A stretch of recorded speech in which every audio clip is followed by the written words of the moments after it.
Restaurant Association recommends everyone eat fish at least twice a week. But how do you know the fish you're ordering at the restaurant is the fish you're getting?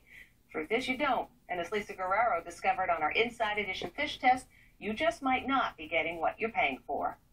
Americans love fish. I love fish. Fish is my favorite meal. When I look at the menu, seafood is like my go-to. It's my first choice. But Inside Edition found you could be the victim of a fish switcheroo. How is it possible for one type of fish to be switched to another type of fish?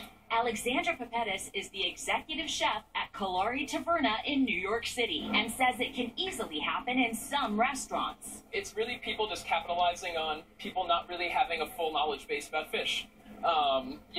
Even though these look very different right now when they're sitting here, they're not going to look as different once we cook them. So would we be a victim of a fish switch? To find out, we did some testing.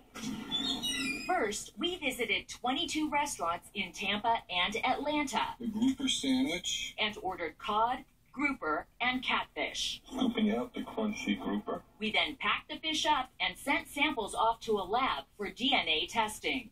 Now get this, 33% of the restaurants in Atlanta gave us a cheaper fish than the one we ordered.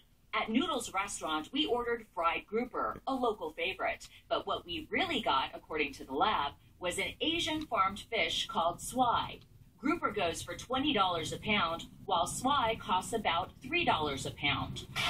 So what the heck is swai? Swai comes mainly from Vietnam, specifically the Mekong Delta, not the cleanest water in the world. This video also shows swai, farmed in overcrowded fish ponds.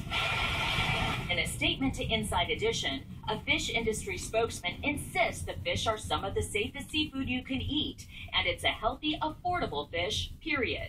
We went back to Noodles, the place where we got the cheap swai instead of grouper. We found out that instead of grouper, it was actually a cheaper farmed fish from Asia.